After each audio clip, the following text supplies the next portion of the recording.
Mesdames, Messieurs, bonsoir et merci de nous retrouver pour l'information sur ma Média Prime Télévision. Un homme et sa femme enceinte seraient décédés dans un effondrement de leur maison après les fortes pluies observées jeudi 12 août 2021 à PK13 dans la région du littoral à Douala. Le gouverneur Samuel Ivara Dibois sur les lieux a tenu à rappeler aux populations qu'il était plus que important et temps qu'ils déménagent de ces lieux. Suite aux affrontements intercommunautaires observés à l'extrême nord Cameroun, le gouverneur de cette région, Bakari Midiyawa, conduit donc une importante délégation d'autorités administratives, traditionnelles et religieuses dans le département du Logone-Chari ce vendredi 13 août 2021 et samedi 14 août, question de trouver une solution à ce conflit. Le maire de la ville de Yaoundé, Luc Messia Tangana, et le préfet du département du Fundi ont annoncé aux populations de Nkolmessin et Oyomabang devant recevoir des indemnisations qu'elles sont enfin prêtes et peuvent déjà passer à la réception de leur dû. Il faut donc préciser que les travaux du bitumage de cette route débutera donc dans peu de temps. Les leaders politiques et acteurs de la société civile demandent la libération de la femme d'affaires Rebecca Enonchon qui a passé sa deuxième nuit à la Légion de gendarmerie du littoral à Douala en attente de sa comparution le 12 août 2021. Les détails, c'est dans ce reportage. Comptée parmi les 50 femmes les plus influentes d'Afrique, Rebecca Enonchon a été arrêtée aux premières heures de mardi par la gendarmerie de Douala pour outrage à magistrat. En effet, la jeune dame, au tribunal dans une affaire l'opposant avec son frère, aurait sollicité que toute la procédure judiciaire la concernant ne soit confiée qu'à un seul juge. Une demande mal prise par le procureur général qui aurait fait une plainte verbale, d'où son arrestation. Une arrestation que les experts de la loi considèrent comme arbitraire. On pense qu'on a atteint le seuil de l'injustice, de la violation des droits au Cameroun. Et à chaque fois, le régime de M. Biya nous démontre que non, ils sont capables d'aller encore plus loin. Là où nous sommes, c'est devant le tribunal de première instance de Douala. Madame Enonchon n'a pas une plainte contre elle. Il n'y a aucune plainte écrite contre elle. Elle a été appelée hier pour venir à la gendarmerie pour affaire la concernant. Elle est partie, on l'a gardée. Quelle est la plainte? Qu'est-ce qu'on lui reproche? Rien d'écrit. Ses avocats n'ont rien en main à l'heure où nous parlons. Finalement, les gendarmes lui ont dit qu'ils ont reçu instruction du procureur général. Instruction verbale, donc. Donc la justice camerounaise, on est en train d'apprendre, se déclenche sur la base des instructions verbales du procureur général. Quelle est la plainte? Pourquoi le procureur général a demandé de l'arrêter? Apparemment, outrage à magistrat. On est toujours dans le verbal, hein? Rien n'est écrit quelque part. Donc, outrage à magistrat. Lequel magistrat? Eh bien, le procureur général lui-même. Donc, le procureur général serait le plaignant, celui qui déclenche l'arrestation. Nous sommes ici actuellement devant le tribunal de première instance depuis près de 2 heures maintenant parce que le procureur de première instance est allé prendre des instructions chez qui? Chez le procureur général. Donc, le même procureur général est le plaignant. Il est celui qui déclenche l'arrestation. Il est celui qui apparemment va juger l'affaire puisqu'on peut prendre des instructions sur lui.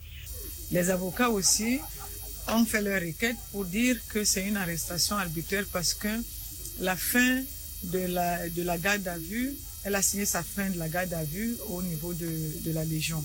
Nous sommes là dans une situation très grave, n'est-ce pas, dans notre pays. Et lorsqu'on nous décrions ça tous les jours, peut-être souvent les Camerounais pensent que nous exagérons. Voilà un cas pratique d'un dossier. Vous n'avez pas une convocation, vous n'avez pas une plainte, on vous appelle, on vous entend, vous rentrez chez vous et le lendemain on vous appelle et on vous dit vous êtes gardé à vue et le matin on vous défère. Malgré la mobilisation faite par plusieurs, la femme d'affaires a passé sa deuxième nuit en garde à vue. Elle va passer la deuxième nuit à la Légion de gendarmerie, mais comme on peut vous dire, ce n'est pas grave. Nous qui sommes les activistes, nous savons ce que c'est. C'est pas grave. Rebecca Anonchan est donc appelée à comparaître ce jeudi 12 août 2021. Restons toujours sur le cas de Rebecca Anonchan. Alors que ses avocats espéraient sa libération dans la soirée de jeudi, il leur a été notifié plutôt du prolongement de sa garde à vue pour audition de certains témoins. La femme d'affaires camerounaise a donc passé sa 3e nuit à la Légion de gendarmerie du littoral Douala, une situation ayant poussé la diplomatie de France, du Canada et celle des Américains à réagir. Dans le cadre du projet de participation des personnes handicapées dans la politique au Cameroun, la plateforme Inclusive Society et plusieurs autres acteurs de la société civile ont en face des médias hier à Yaoundé, question de faire le point sur les dires du secrétaire général du comité central du RDPC, Jean Kueté, face à leur participation et intégration au sein du RDPC et autres formations politiques. Je propose à présent de suivre l'un des extraits des participants. C'est une rencontre très très symbolique, mais qui est historique pour les personnes handicapées, parce que nous avons pendant longtemps posé le problème de la volonté politique en matière de l'inclusion sociale des personnes handicapées dans notre pays. On a toujours posé ce problème que les décideurs, les différentes étapes de décision ne tiennent pas compte des citoyens qui, au-delà de leur sexe, au-delà de leur façon d'être, ont des difficultés liées à des déficiences de participer de façon égale à l'ensemble des activités de la vie. À quelques jours des inscriptions, de la clôture des inscriptions sur les listes électorales, et les CAM et les partis politiques sont donc réunis sur le terrain malgré l'absence des populations. Sylvain Chokogwa nous fait le point dans ce reportage. À quelques jours de la clôture des inscriptions sur les listes électorales, et les CAM et les partis politiques se mobilisent à l'effet d'améliorer l'état des inscriptions présentées au cours de la 2e session ordinaire du Conseil électoral qui s'est tenue le 7 juillet 2021 au Palais des Sports de Yaoundé. À quelques jours de la clôture des inscriptions sur les listes électorales, le PCN, comme à l'entame, continue à encourager les citoyens camerounais en âge de voter à s'inscrire sur les listes électorales. Comme nous l'avons fait tout le long de cette période, vous savez, le président national du PCN a mis sur pied toute une délégation, n'est-ce pas, nationale en charge des inscriptions sur les listes électorales qui s'est déployée sur l'ensemble du territoire national, a mis sur pied des délégations qui départementales, qui communales, au fin de contribuer, au fin d'accompagner les camps dans les différentes phases des inscriptions. 6 927 859 000 inscrits seulement sur les listes électorales. C'est le bilan dressé par le président du conseil électoral de l'ECAM devant ses pairs au cours de la dernière session annuelle. Selon Abraham Enno Ekbe, ce bilan a été obtenu grâce aux 71 000 nouvelles inscrits enregistrés depuis le début de l'année. Les perspectives en début d'année laissaient pourtant croire à des chiffres au plus bas. Seules 24 000 personnes avaient en effet jugé nécessaire de s'inscrire sur les listes électorales au premier trimestre de l'année, contre 50 000 au deuxième trimestre, soit le double à quelques jours de la clôture des inscriptions sur les listes électorales, prévues à la date du 31 août 2021 prochain. L'expectative d'un rebond au niveau des inscriptions est envisagée. La mobilisation et les renouvellements au sein des structures des formations politiques sur le triangle national aujourd'hui donnent lieu à plusieurs interrogations sur la météo politique nationale. S'achemine-t-on vers un autre calendrier électoral? Serait-il possible au cours des prochaines sessions parlementaires un débat sur la modification du code électoral? Pourquoi à seulement 2 ans de la dernière élection présidentielle et des élections locales, les partis politiques passons aux mobilisations des renouvellements des structures de base. Pourquoi y a-t-il toujours pas de grande mobilisation autour des inscriptions sur les listes électorales par les populations? En tout cas, notre travail est de rappeler que le 31 de ce mois d'août est la clôture des inscriptions sur les listes électorales. Vous n'avez plus que quelques jours pour remplir votre devoir de citoyenneté. Après un an de suspension sur sa ligne commerciale, les États-Unis et le Mexique viennent d'être réintégrés par l'Office national du cacao et du café du Cameroun. Alphonse Quinn nous en dit plus dans ce reportage. Les États-Unis et le Mexique font partie des destinations du cacao et du café camerounais. Ces deux pays qui étaient sortis de la liste des clients du Cameroun depuis près d'un an. L'annonce a été faite par l'Office national du cacao et du café au cours de la campagne cacaoyère 2020-2021 qui a été officiellement lancée le 10 août dernier. De plus, le champ commercial de la fève camerounaise s'élargit sur le champ international avec l'ajout de nouvelles destinations distribution. On apprend selon le journal Cameroun Magazine que le marché camerounais de ce secteur est passé par 20 ports en Europe, en Asie et en Amérique lors de la campagne cacaoyère. Parmi ces destinations, l'on peut citer l'Albanie, l'Allemagne, la Belgique, la Chine, la Corée du Sud, les Pays-Bas qui, selon l'office en charge de la fève du pays, est la principale destination avec un taux de 65%, l'Indonésie, l'Italie, le Japon, la Malaisie, le Mexique, la Turquie et les États-Unis. On apprend également que l'haricot rouge brique du Cameroun est plus sollicité par les experts qui l'attribuent des qualités gustatives particulières. À l'occasion de son anniversaire, Madame Camille Mani a décidé de célébrer avec les orphelins de la Trinity Fondation Internationale à Bipanda. Audrey Zatsa nous en dit plus dans ce reportage.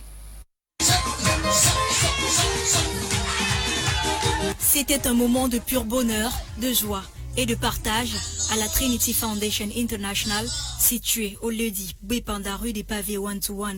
À l'occasion de son année de plus sur Terre, Madame Camille Mani Nda Sandrine a mis à profit cette journée pour célébrer avec ses orphelins. Orpheline également de son état depuis plusieurs années, elle parcourt les orphelinats pour apporter un plus au bonheur de ses enfants, déposant des dons discrètement et faisant du bien autour d'elle. Elle a un cœur vraiment que non, je ne sais pas. Moi, j'ai traversé des moments très difficiles dans ma vie à un moment donné, et des soldats qui apprenaient souvent à porter un régime de plantain, venir mettre, je vois que est-ce que les enfants mangent et ainsi de suite. Ça fait un peu de temps, je vois qu'elle continue dans le même chemin. Tout ce que je peux dire, c'est que Dieu doit te remettre ça, je ne sais pas comment, à sa manière, vraiment. Très content, très content. Et je vous promets que prochainement, moi aussi, je ferai l'effort de faire la même chose. Merci beaucoup, maman. Une initiative qui résulte du fait d'un manque de partage, de communion, de joie profonde qu'elle ressentait. Rythmée par des prières, chants, concours de danse, repas d'ensemble et coupures de gâteaux, l'ambiance était à son paroxysme, surtout pour ses enfants, tout joyeux d'être les bénéficiaires du jour. Pour elle, c'était le meilleur de toute une vie. Un geste de générosité de la part de Madame Camille Nda Sandrine, saluée par la direction de la Trinity Foundation International de Bipanda. Madame Camille Nda Sandrine n'a pas hésité à féliciter ces derniers pour l'entretien de l'orphelinat. Ça sointait de partout. Quand vous voyez cette dame, cette brave dame, ma pastovienne, il faut la célébrer, applaudissez pour elle. Dans beaucoup d'orphelinats, et ce qu'on dit souvent est vrai, ils prennent l'argent mais ils ne travaillent pas. Ça soigne de partout. Ce nouvel élan de cœur a poussé certains venus assister à cet instant de bonheur à se résoudre à faire pareil. Présent à cet événement était Madame Tambou Zenabou, promotrice de la chaîne de télévision My Media Prime TV, qui est d'ailleurs celle qui a recommandé l'orphelinat aux personnes qui se sont mobilisées pour la circonstance. Comme quoi, une seule personne et un geste unique peut mettre le sourire sur plusieurs visages. Madame Camille Nda Sandrine, par ce geste, invite ainsi toute personne à être altruiste, car, comme disait le vagabond de la charité, nul n'a le droit d'être heureux tout seul.